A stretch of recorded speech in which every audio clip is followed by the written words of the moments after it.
Explore the vibrant arts and culture landscape of Michigan, a state with a thriving creative ecosystem that has birthed iconic movements like Motown and the Purple Rose Theater.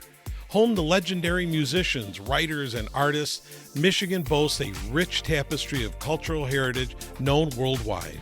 Michigan Creates is a podcast series that will connect listeners with gifted artists and cultural institutions that are nurturing Michigan's vibrant creative landscape. Welcome to Michigan Creates, the podcast that shines a spotlight on the talented individuals making a mark in Michigan's vibrant arts and culture scene. I'm your host, Ara Topouzian, and today we have an extraordinary guest, the renowned musician Dave Bennett. Known for his magic on the clarinet and his captivating performances that span genres from swing to rock, Dave has enchanted audiences nationwide. Join us as we delve into his musical journey, his creative process, and the stories behind his most memorable performances. Get ready for an inspiring conversation, one of Michigan's own musical treasures, Dave Bennett. It's terrific to talk to you today. Thanks for being on Michigan Creates. Thanks a lot for having me on. Appreciate it. Absolutely. I really have wanted to talk to you for a long time. I have followed your career as a musician. I marvel at your clarinet playing, your piano playing. We're going to talk about all of that, but I mean, you're a full-time musician, and we first met many years ago. I think I told you this offline that we were on the same bill at a Django Fest. And I was brought on to do sort of the traditional world music. And it was a progression of music that led up to really the finale, which was your group playing, and you in particular were playing clarinet. I always joke that it was kind of funny that I played that gig because we were like the dinosaurs, and that's how music first started, and then how it progressed into what it is today in jazz and Django style music and other forms of it. But I knew back then, and this sounds really corny to say, but it really is true. Boy, were you going to be a phenomenal talent, because I had not heard anyone play the style that you were playing and still continue to play.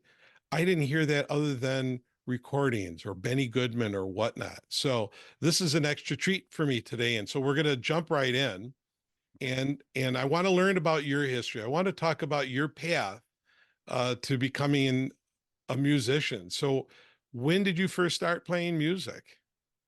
I was 10, Yep. fifth grade band. And so my grandparents bought me my first clarinet at a local pawn shop in Pontiac, Michigan. And around that same time, they bought me a cassette tape of Benny Goodman, just because they thought I'd get a kick out of it, to hear what this instrument could do. And music wasn't really pushed on me. They just thought it'd give me a hobby. Yeah. And I don't know how or why, but as soon as I got that horn and I heard Benny, I knew what I wanted to do with my life. I didn't know if you could or if you couldn't, but something clicked, and I was really sure of it. So that's how that whole process started. And that was the style that you wanted to play. That resonated with you as a young child. But that's not what that's not what you went to college for, though, right? No, you see, I didn't want to teach music or play in a symphony orchestra. So I thought, if the worst should ever happen and I couldn't play music, if God forbid, if something ever happened, what could I fall back on that would be practical? So my uncle used to be CFO for the Detroit Lions. And Okay. My family just said, well, what about accounting or something in business? I said, yeah, okay, let's do that. So I got my bachelor's and master's at Oakland University.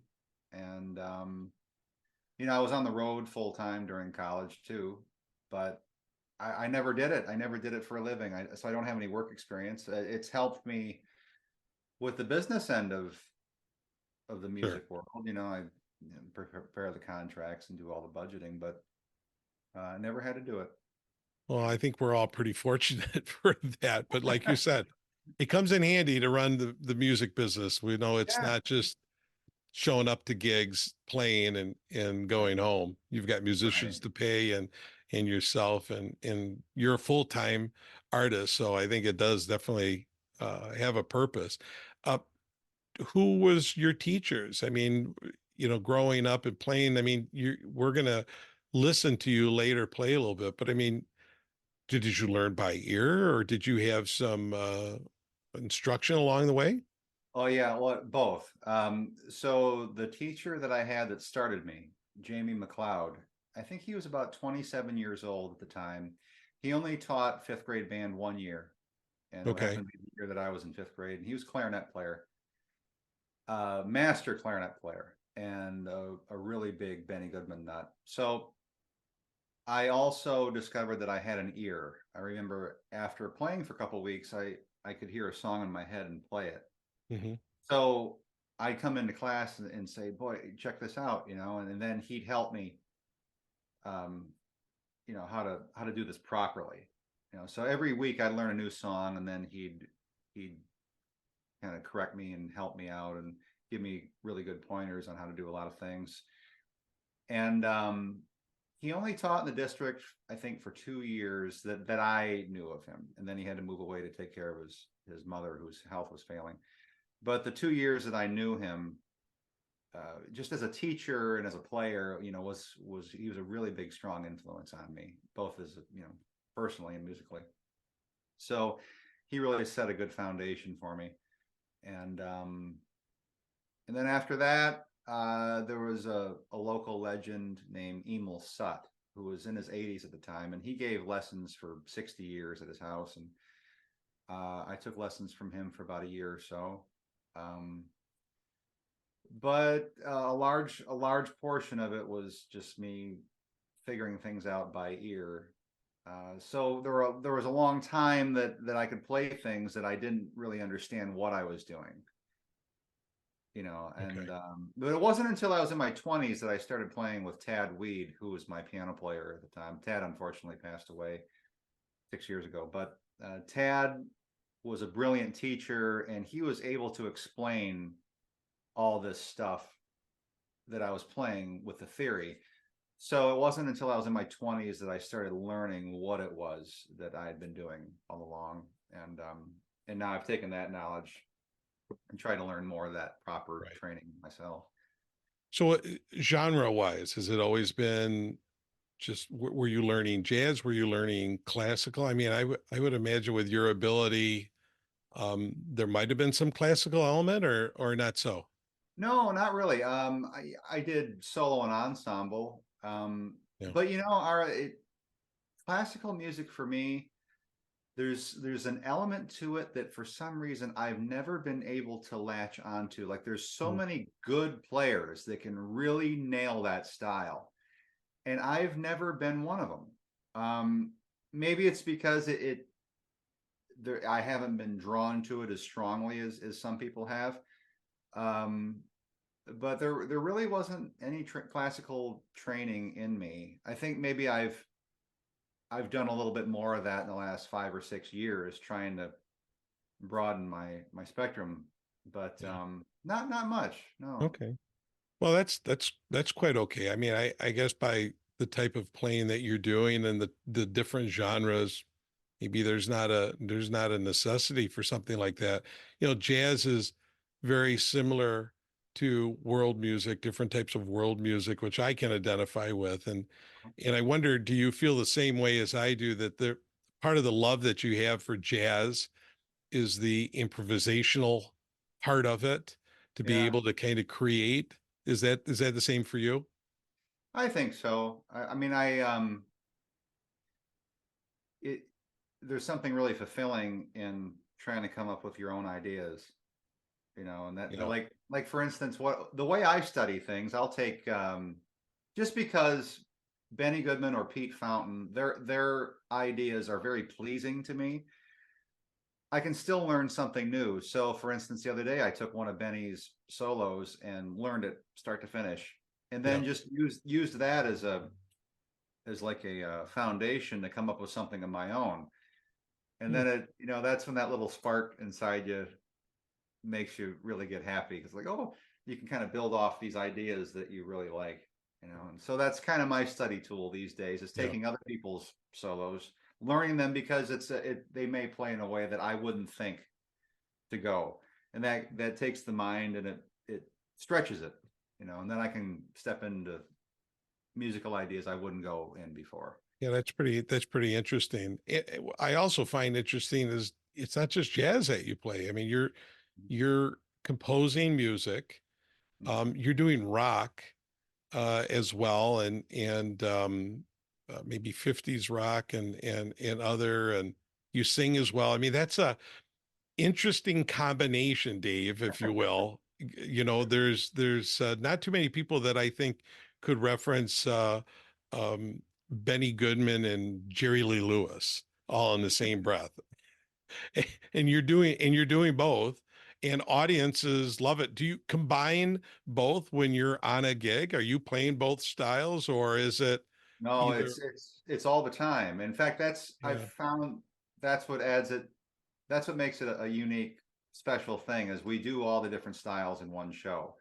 And I found a way to make it flow, throwing in the things that I've written and then throwing in a couple of the rockabilly things.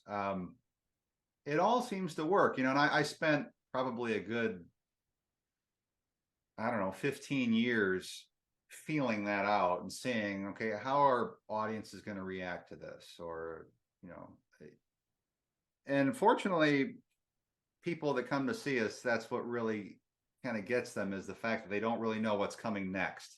yeah, So the key for me is now to read the audience and say, okay, well, I don't know if they're going to go for this particular style, but let's take a chance. Or if I'm really feeling the vibe that it's not going to fly with a certain audience, then I won't do it. Um, but it's nice to have all these things in your back pocket too, because not only do I love all these different types of music, but it guarantees that you can just keep working and doing different things, and yeah, that's that, true. that's what keeps life exciting for me. Yeah, I mean, that's a very good point. It opens up the type of venues you can't play now. You just need to type in your name on YouTube and you can see these perfect examples of videos where you were really getting the crowd going and you're doing different forms and you bring a certain excitement and energy to the stage. So you've been playing for a long time. How many different groups have you been playing with? Ooh, ooh. Yeah.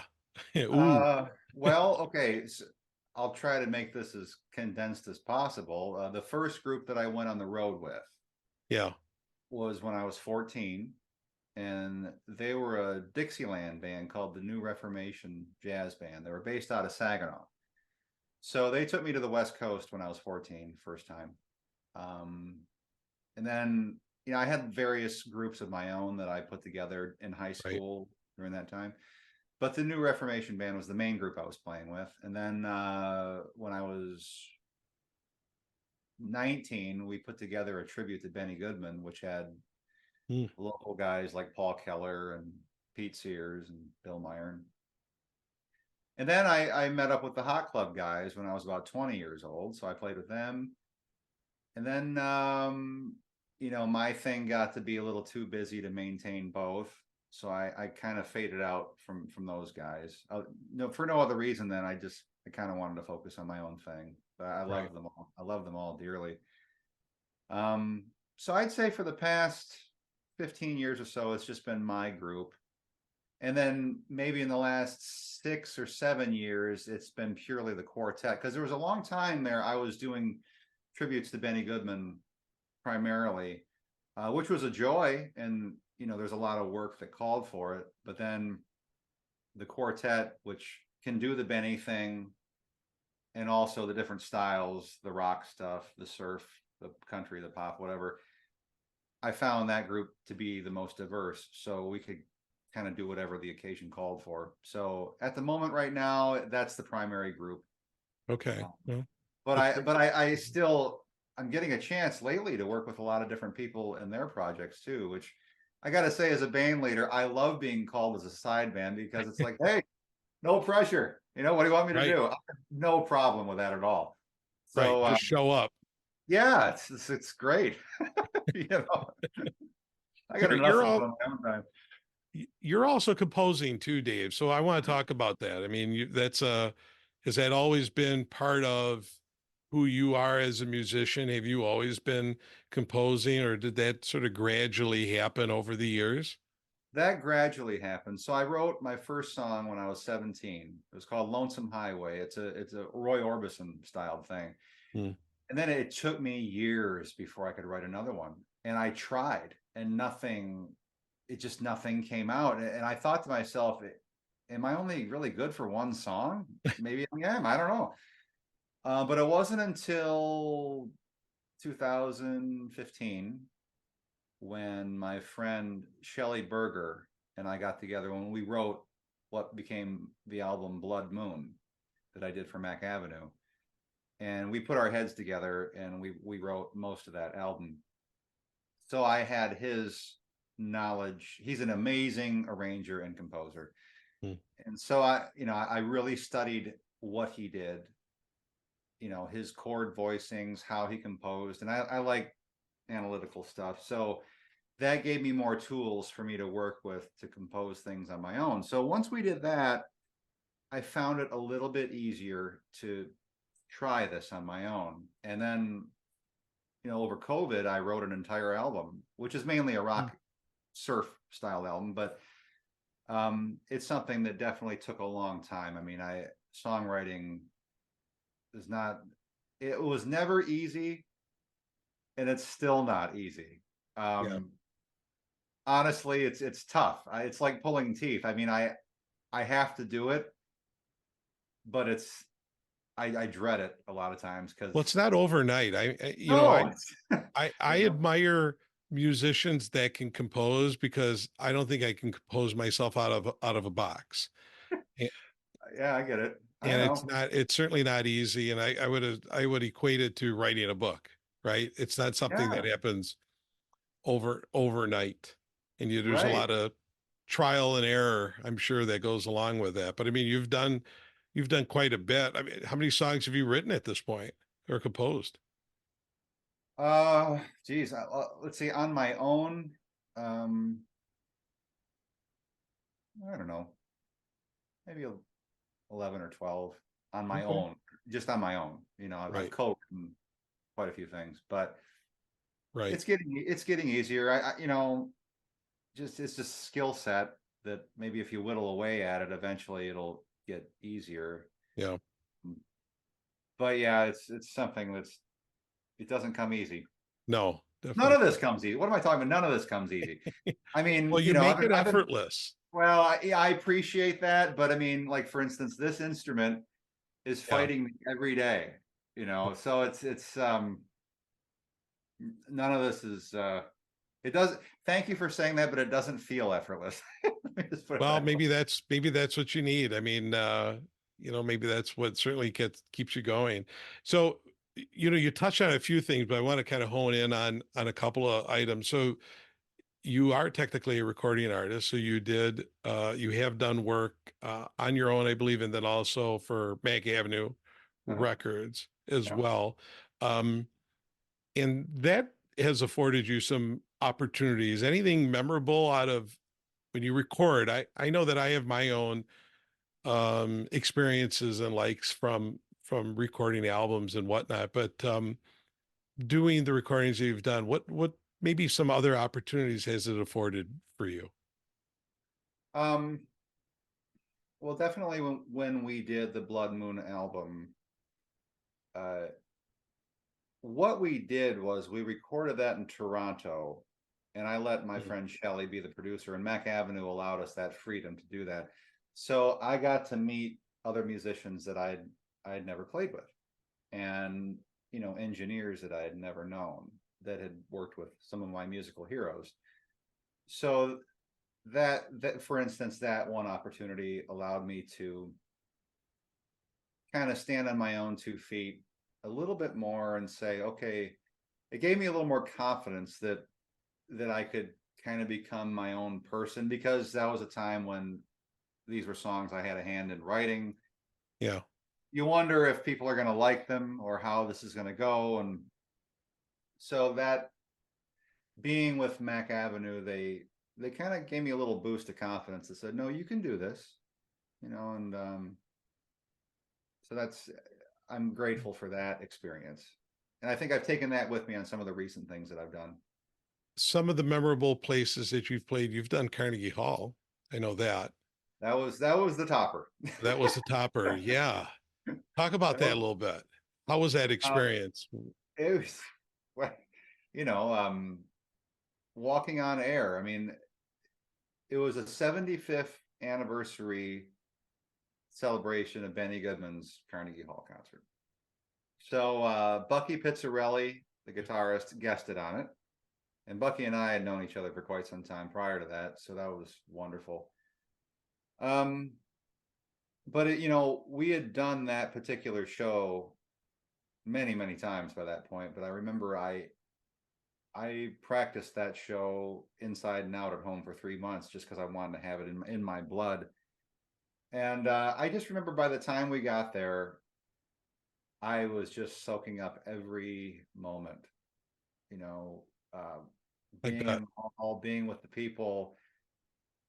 A lot of my family came, a large Michigan contingent came to the show, and it was a perfect night. I can't believe it happened. I think that's And fantastic. it was just greatest celebration you could ever imagine. That's awesome. So the fun question I'll ask you Hmm. is because, like I said earlier, I've watched your videos, and I need to know what type of exercises you're doing in order to be able to throw your leg up on a piano Oh. and stand up playing. I mean, I hurt my back just standing up out of a chair sometimes, uh, and I mean, the energy you're bringing that we talked about. I mean, you've got to stay in shape doing that stuff. Well, it's taxing. There's no question about it. I do stay active each day, but I mean, it's not getting easier. So I really try to do it properly. And the Yeah, problem is, like, what is proper? So I mean, some of those movements that I was doing when I was 22 are a little more risky. So I have a very good naturopath and chiropractor, and I've shown them videos of me doing a lot of this stuff. So they've corrected certain things I had been doing wrong. And I mean, honestly, it's now when I'm doing a show, especially when I'm doing the piano and the Jerry Lee Lewis stuff, I got about 30 things going on in my mind at once. For instance, form, how to turn my head, if I leap up and stand on one leg, where to apply the pressure. Just because I want to keep doing this as long as I can. I want to yeah. be an old man and still be able to do it. Just because it brings me such joy and it brings other people joy. That's But yeah, interesting. You're very methodical about it. I was half kidding when I was asking that question. I know it's not something I could do, but that's interesting that you give some additional thought to it. That's very it's almost rehearsed in your head what you're going to be doing when you're doing that type of movement. That's it interesting. has. Well, it has to be now. It didn't used to be. Right. No. True. But for instance, I was having there were a couple times where my neck got a little weird, and just by a simple keeping the head forward a little bit, uh, managed to fix a lot of those issues because I want to keep doing it. Yeah. Um, Well, we want you to keep doing it as well. thanks, man. Speaking of doing it, we want to hear you play clarinet. Okay, So, will you regale us with a few different songs? sure, be happy to. Great. We may have to I may have to use little clips. All right.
For those that are listening and that can't actually see you play, I'm sorry for them, but certainly they can watch this on YouTube and see that you are playing, and you're an unbelievable player, Dave. So I mean, I really do respect your abilities, and we're so proud to have you here in Michigan. I want to wish you the best of luck, and I can't wait to watch and follow you for another 20 years because I think that's how long I've known you. And so I appreciate you being on the podcast today. Thank you very much, my friend. I really appreciate it. Thanks for tuning in to another episode of Michigan Creates. We hope you've had fun diving into the creativity of our state. From Motown melodies to artisanal wonders, Michigan never fails to dazzle. But hey, the creativity doesn't stop here. Connect with us online, subscribe to our channel so you don't miss new episodes. Help us spread the word and also share your own artistic stories. So until next time, I'm Ara Topouzian, and I want you to keep those musical instruments in tune, keep those paintbrushes moving, and keep those cameras rolling. Remember, in Michigan, the only limit is your imagination. Stay creative.